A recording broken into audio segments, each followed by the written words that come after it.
Papad poha.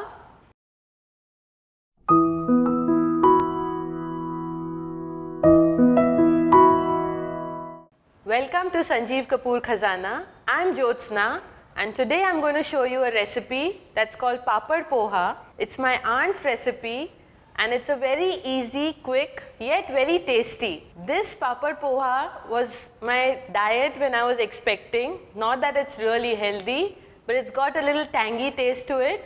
And when you're expecting, when you're wanting to vomit or puke, you've got that morning sickness, it gives a nice taste to everything that you eat. And during my entire pregnancy, this aunt of mine, every time it used to get over, she used to supply some more of it. So it's a very close to my heart recipe and I'm sure you all will enjoy it. So let's see the ingredients for this recipe. It's got this flattened rice, which is poha, and it's the thin variety which we use for other chivdas and all. Of course it has papad because it says papad poha. Oil for frying the papads, some red chili powder, asafoetida, that's hing, and some salt to taste. Now let's start making our papad poha. We'll have to roast the poha in a pan. You can also roast it in your oven on the grill mode. We'll have to roast this poha on slow heat until it's slightly golden, the way we do for traditional chivdas. This will take a little while. In the meanwhile, let's prepare our papads.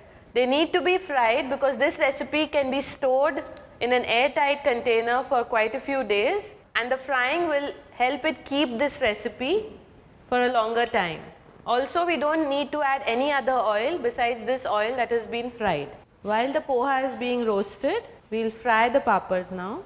We have our oil for deep frying. Let it be really hot. And one thing we have to note, don't take out the fried papads on a kitchen napkin. We'll directly put it in our bowl in which our papad poha is going to be made. Let's check if the oil is ready. Almost ready. We'll use these tongs to take out the papads.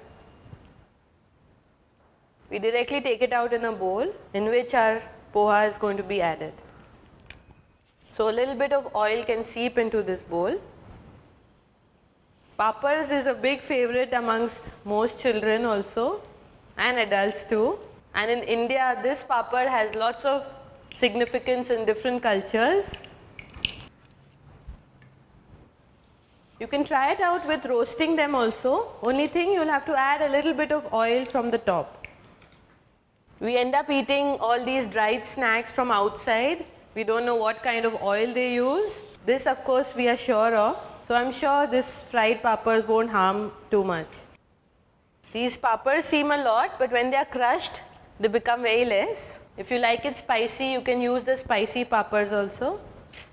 Simultaneously, keep stirring your pohas and it gets a nice golden brown color. We'll switch off the gas. Now what we have to do is we have to crush these papads in the bowl itself. Crush the papads before you add the pohas, because if you crush the papads with the poha will also get crumbly and become a powder.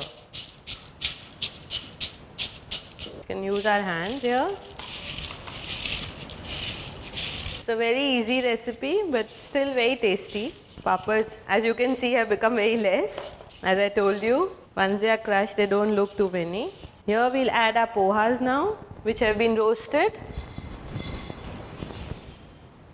Now all you have to do is add some salt, only as much as the poha quantity, because the papad itself has a lot of salt in it. We'll add some salt here, some red chili powder as per your taste, if you like it spicy, and some asafoetida, that's hing, to give a nice fragrance and taste to it. Since the papad is oily, all these dry ingredients will stick to our papad poha and it can be served fresh. Within a few days, you can store it in an airtight container. Look at this, it's so simple and yet really tasty.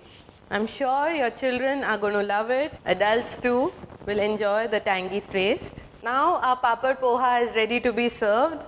You can eat it anytime as a snack with tea or with anything else, just as it is. Enjoy the papad poha.